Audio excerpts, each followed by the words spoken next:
السلام عليكم ورحمة الله وبركاته. أهلا بكم أعزائي طلبة وطالبات الشهادة الإعدادية مع أول درس لنا في الجغرافيا. بنتكلم على موقع قارات العالم. أول شيء عايزك تبص كده معايا لخريطة العالم. تمام يا مستر، بصينا عليها. طبعا انت عارف العالم فيه كم قارة؟ أول حاجة يا مستر عندي آسيا وأوروبا وأفريقيا، دي قارات العالم القديم. وعندي أمريكا الشمالية، أمريكا الجنوبية، أنتاركتيكا، أستراليا، دي قارات العالم الحديثة. يبقى أنا عندي العالم فيه 7 قارات. قارات عالم قديمة: آسيا، أفريقيا، أوروبا. وقارات عالم جديدة: الأمريكتين، أستراليا، أنتاركتيكا. طيب مين القارة الخالية من السكان؟ أنتاركتيكا خالية من السكان يا مستر. طيب أنا لو بصيت هنا لقيته بيديني أرقام لقارة بالنسبة لقارات العالم. كل قارة قدامها أرقام، ده مش حفظ. حتى المحيطات. امال في ايه يا مستر؟ هفهمك. طبعا احنا عارفين الميه اللي باللون، المسطحات المائيه اللي باللون الازرق، ودي مساحتها 70% وسبعة من عشرة، مساحة كبيرة. واليابس 29.3. مساحة الكرة الأرضية 510 مليون كيلو متر مربع. قلنا آسيا، أفريقيا، أوروبا قارات عالم قديمة، والباقي قارات العالم الحديثة. كلمة الموقع الجغرافي اللي هو موقع المكان بالنسبة لليابس والمية اللي حواليه، والموقع الفلكي موقعك بالنسبة لخطوط الطول ودوائر العرض. طيب عندي الآن كويس. طيب احنا هنعمل ايه يا مستر؟ عايز اقول لك حاجة، اتفضل. انا عندي مين اكبر قارة في العالم من حيث المساحة؟ 1 آسيا. مين التانية على العالم؟ افريقيا. مين التالتة يا مستر عوض الله؟ امريكا الشمالية. مين الرابعة؟ امريكا الجنوبية. مين الخامسة؟ انتاركتيكا. مين الستة؟ اوروبا. اصغر قارة هي قارة استراليا. يبقى الاولى على مستوى اكبر قارة مساحتها على مستوى العالم اسيا، الثانية افريقيا، الثالثة امريكا الشمالية، الرابعة امريكا الجنوبية، الخامسة انتاركتيكا، اللي قبل الاخيرة اوروبا. اصغر كتلة يابس في العالم هي قارة استراليا. تمام. يبقى احنا كده عرفنا قارات العالم الجديدة: اسيا، افريقيا، اوروبا، والباقي جديد.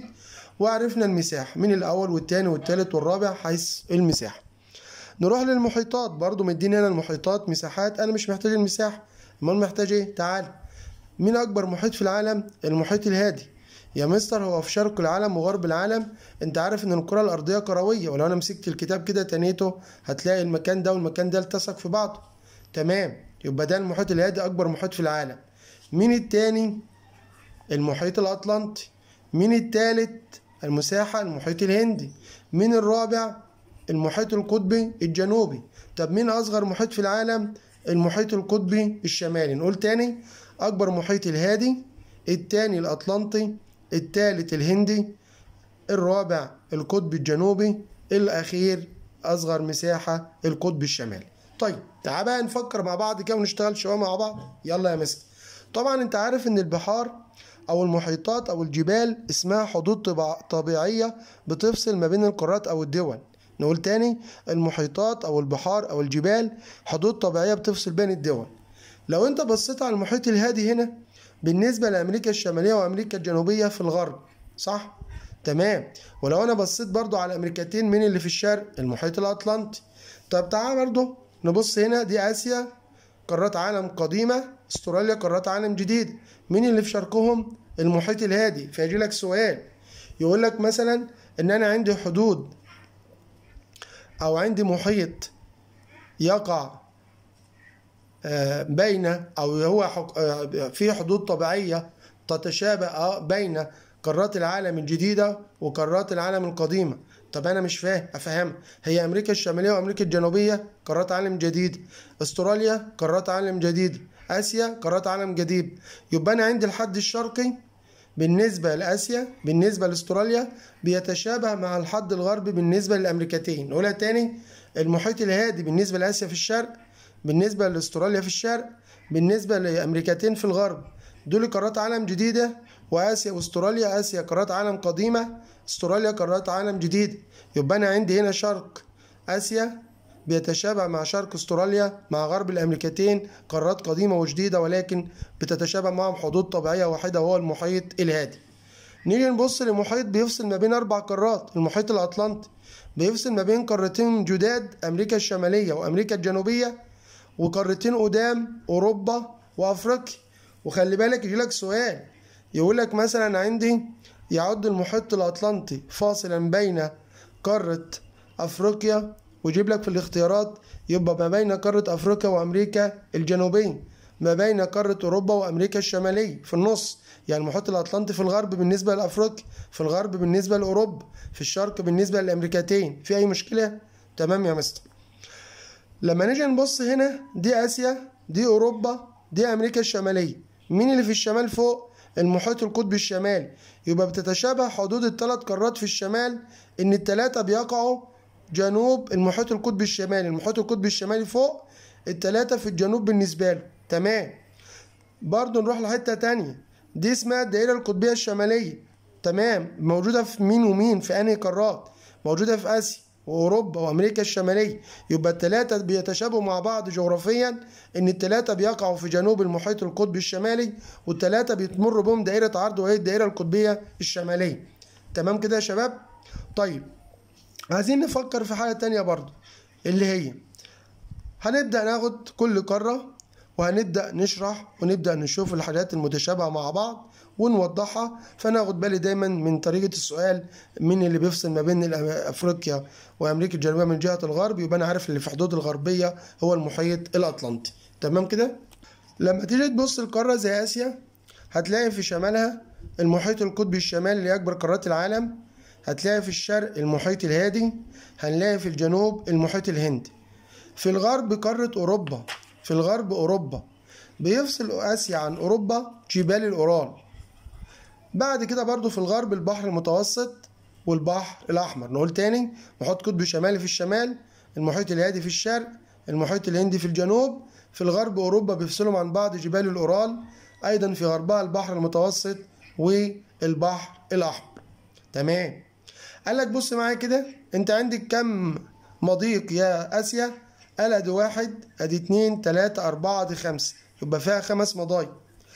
دي قارة آسيا بيفصلها عن أفريقيا البحر الأحمر، وبيتصل مع بعض عن طريق شبه جزيرة سيناء. يبقى آسيا بتفصل، ايه اللي بيفصلها عن أفريقيا؟ البحر الأحمر. بيتصل مع بعض عن طريق شبه جزيرة سيناء. أقرب مكان ما بين آسيا وأفريقيا مضيق باب المندب. تاني، بيفصل آسيا عن أفريقيا البحر الأحمر، يتصل عن طريق شبه جزيرة سيناء. أقرب مكان بينهم مضيق باب المندب. نروح لأوروبا وآسيا، قلت اللي موجود بينهم وبيفصلهم عن بعض جبال الأورال. في أي مشكلة؟ طيب البحر المتوسط بيمتد بالعرض والبحر الأحمر بيمتد بالطول، يبقى الاتنين بيختلف عن بعض في الامتداد، ولكن بيتشابه إن البحر المتوسط بيفصل بين 3 قارات آسيا وأوروبا وأفريقيا، وإن البحر الأحمر بيفصل ما بين قارتين آسيا وأفريقيا، يبقى بيتشابهوا مع بعض إن هي حدود فاصلة. تمام يا شباب؟ طيب خلي بالك احنا قلنا دلوقتي هتلاقي آسيا وأوروبا بيتصلوا مع بعض أو بينهم يعتبر حدود واصلة، اللي هي تعتبر هنا جبال الأورال وهنا منطقة اليابس اللي هنا. وعند آسيا وأفريقيا بيتصلوا مع بعض عن طريق سيناء. قال لك إن آسيا فيها جزر كتيرة في الشرق زي جزر اليابان أهي، وزي عندي جزر فلبين، وعلى خط الاستواء جزر إندونيسيا. معنى كده إن آسيا معظم مساحتها في شمال العالم باستثناء جزر إندونيسيا، فيها جزء في شمال العالم وجزء في جنوب العالم. يبقى جزيرة إندونيسيا فيها جزء في شمال العالم وجزء في جنوب العالم. يبقى في الشرق جزر اليابان، الفلبين، جزر إندونيسيا. تعال نبص بعد كده، عندي اللي بيفصل آسيا عن أستراليا، اللي بيفصل آسيا عن أستراليا. آخر حاجة في آسيا جزر إندونيسيا ودي أستراليا. فهيفصل آسيا عن أستراليا اللي هو بحر اسمه بحر ايه؟ أرافورا. يبقى بيفصل جزر إندونيسيا التابعة لآسيا عن أستراليا جزء بحر اسمه بحر أرافورا، بحر أرافورا. تمام يا شباب؟ يبقى احنا هنقول آسيا تاني. في الشمال المحيط القطبي الشمالي، في الشرق المحيط الهادي، في الجنوب المحيط الهندي، في الغرب أوروبا بيفصلها آسيا عن أوروبا جبال الأورال، في الغرب البحر المتوسط، يعني في الغرب أوروبا البحر المتوسط والبحر الأحمر. بيفصل أوروبا عن آسيا جبال الأورال، بيفصل آسيا عن أفريقيا البحر الأحمر، بيتصل عن طريق شبه جزيرة سيناء، بيقتربا مع بعض عند مضيق باب المندب. البحر المتوسط والبحر الأحمر بيختلفا في الامتداد. البحر المتوسط بيمشي بالعرض، البحر الأحمر طولي، ويتشابه ان الاثنين. البحر الأحمر بيفصل ما بين قارات آسيا وأفريقيا، البحر المتوسط بيفصل ما بين آسيا وأفريقيا وأوروبا. تمام؟ طيب نروح بعد كده. عندي آسيا بيمر بها كام دائرة عرض؟ عندي في الشمال الدائرة القطبية الشمالية اللي بتمر في آسيا وأوروبا وأمريكا الشمالية، مدار السرطان، دائرة الاستواء. معنى كده إن آسيا معظمها في شمال العالم ما عدا جزر إندونيسيا في جنوب العالم، جزء في الشمال وجزء في الجنوب. يبقى الجزيرة اللي جزء في الشمال والجزء في الجنوب جزر إندونيسيا. بيفصل آسيا عن أستراليا، دي جزر إندونيسيا التابعة لآسيا ودي أستراليا. بيفصل جزر إندونيسيا التابعة لآسيا عن أستراليا بحر أرافورا. بحر أرافورا. جزر إندونيسيا التابعة لآسيا بيفصلها عن أستراليا بحر أرافورا. طيب هل ده حفظ؟ ده مش حفظ، بس أنا عايز أقول لك على حاجة. دي دائرة عرض كام؟ 10. دي تعتبر آخر دائرة عرض بالنسبة لأستراليا وأول دائرة عرض بالنسبة لآسيا. يبقى تعتبر دائرة 10 هي نهاية امتداد أستراليا وبداية امتداد آسيا. تمام يا شباب؟ طبعا عندي في الشمال دائرة عرض 81. لما تجمع الاثنين معنى كده ان آسيا فيها 91 دائرة عرض. بالنسبة لخطوط الطول بتمتد بين خطي طول 26 و170. طبعا انت عارف ان خط جرينتش بيمر فين؟ في اوروبا. طيب معنى كده ان آسيا كلها في شرق العالم؟ لا يا مستر، في جزء من آسيا بيمتد في غرب العالم. آسيا مش كلها في شرق العالم، في جزء من آسيا بيمتد في غرب العالم. طيب الجزء اللي بيمتد في غرب العالم ده فيه كم خط طول؟ 10 خطوط طول. يبقى آسيا فيها كم خط طول يا مستر؟ أنا مش عليها حفظ يا مستر خطوط الطول يا سيدي، ماشي، بس في غرب الكرة الأرضية آسيا لها بيمتد لها كم خط طول؟ 10. نقول تاني، آسيا بيمتد لها كم خط طول في غرب الكرة الأرضية؟ 10. طب أنا لو خدتها كدوائر عرض في جنوب الكرة الأرضية 10 دوائر عرض. خدت بالك من الحتة ديت؟ تاني، آسيا معظمها في شرق العالم ولها حتة في غرب العالم، الحتة دي فيها 10 خطوط طول. ولما نيجي نبص لدائرة الاستواء، آسيا بتبدأ من دائرة عرض في الجنوب 10. معنى كده إن لها 10 دوائر عرض في الجنوب ولها 10 خطوط طول في الغرب. صعبة؟ تمام. دي قارة إيه؟ دي أمريكا الشمالية، قارات عالم إيه؟ جديدة. طب ودي مين؟ آسيا، قارات عالم إيه؟ قديمة. يبقى إيه أقرب مكان ما بين آسيا قارات العالم القديم وما بين أمريكا الشمالية قارات العالم الجديد؟ مضيق برينج. نعم، مضيق برينج.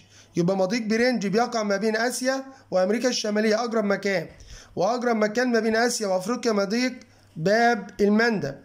وطبعا عندي مضيق البوسفور والدردنيل، ده برضه بيفصل بين البحر الأسود والبحر المتوسط. دايما البوسفور في الأول والدردنيل وراه، البوسفور الأول والدردنيل وراه. طبعا مضيق هرمز مضيق آسيوي خالص لأنه في قارة آسيا لوحده. تمام كده يا شباب؟ دي بالنسبة لقارة آسيا.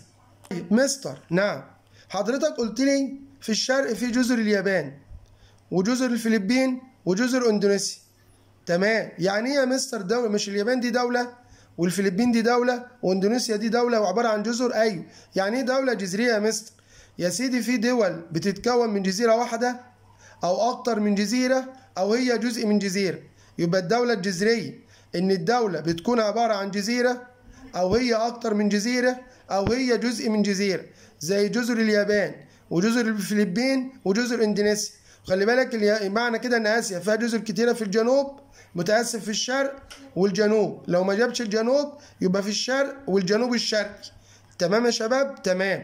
طب فيها شبه جزيرة، فيها شبه جزيرة؟ ايوه يا مستر، زي شبه الجزيرة العربية. وايه تاني؟ ويا مستر شبه جزيرة الملايو. نعم، شبه جزيرة الملايو. صعبة؟ صعبة يا شباب. في هنا مضيق برضو هنا ما بين جزر اندونيسيا وشبه جزيرة ملايو، هنا مضيق اسمه مضيق ملقا. مضيق ملقا. طبعا احنا في الدرس القادم انا عارف ان هنا خليج اسمه خليج البنغال. خليج البنغال. خليج البنغال. وهنا البحر العربي وهنا البحر العربي. طبعا ده خليج عدن. ده كله انا عامل لك خريطة بالمنظر ده. وطبعا مثلا كاتب البحر وسايب ده، هتبدأ تمسك القلم وتشتغل فهتلاقي نفسك بإذن الله حافظهم. تمام يا شباب؟ خدنا النهارده برضو قارة افريقيا. المستر بيقول لي في الشمال البحر المتوسط، في الغرب المحيط الاطلنطي، ناحية الشرق البحر الاحمر والمحيط الهندي. نقول تاني: شمالا البحر المتوسط، غربا المحيط الاطلنطي، شرقا البحر الاحمر والمحيط الهندي. اقرب مكان ما بين اوروبا وافريقيا يابس مضيق جبل طارق. اقرب مكان ما بين اوروبا وافريقيا يابس مضيق جبل طارق. اقرب مكان ما بين اسيا وافريقيا مضيق باب المندب. اقرب مكان ما بين اسيا وافريقيا مضيق باب المندب اللي بيفصل بين اسيا وافريقيا البحر الاحمر. بيتصل مع بعض عن طريق شبه جزيرة سيناء. خليك ذكي، البحر المتوسط بالنسبة لافريقيا في الشمال، انما افريقيا بالنسبة للبحر المتوسط في الجنوب. اقل مكان فيه خطوط طول بالنسبة لافريقيا جنوب دائرة استواء، جنوب دائرة الاستواء. عندي هنا مضيق ما بين جزيرة مدغشقر والساحل الشرقي الافريقي اسمه مضيق موزمبيق، مضيق افريقي، لان باب المندب ما بين اسيا وافريقيا، جبل طارق ما بين اوروبا وافريقيا، ده مضيق موزمبيق. افريقيا بيقل فيها الجزر. اكبر جزيرة هي جزيرة مدغشقر، اكبر جزيرة هي جزيرة مدغشقر، وطبعا جزر القمر اللي هي 4 جزر هي دولة عربية. طيب تعال نشوف دوائر العرض. افريقيا بيمر فيها 3 دوائر عرض رئيسية: مدار السرطان في الشمال، دائرة الاستواء في النص، مدار الجدي في الجنوب. السرطان، الاستواء، الجدي.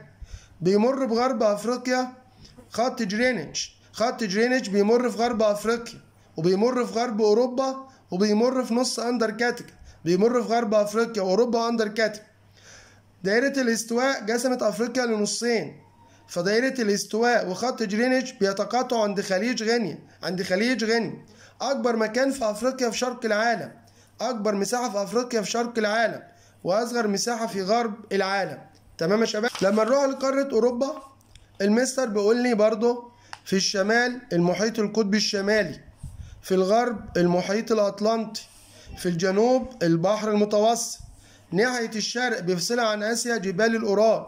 يبقى شمالا المحيط القطبي الشمالي، غربا المحيط الاطلنطي، جنوبا البحر المتوسط، شرقا بيفصلها عن اسيا جبال الاورال. تمام. خط جرينتش بيمر في غربها. اقرب مكان ما بينها وبين افريقيا مضيق جبل طارق. البحر المتوسط في الجنوب تبقى هي بالنسبه له في الشمال. طبعا ده البحر الاسود والبحر المتوسط. في هنا مضيقين، قلت لك اقرب مضيق للبحر الاسود البوسفور والتاني الدردنين. ده البحر الاسود. ودي بحر قزوين اللي موجود في قاره اسيا، اكبر بحر مغلق في العالم. يعني ايه مغلق؟ ما بيتصلش باي حد. تمام. بعد كده دي عندي جزر بريطانيا، دولة انجلترا. ودي عندي جزيرة اسمها جزيرة ايسلندا، جزيرة ايسلندا.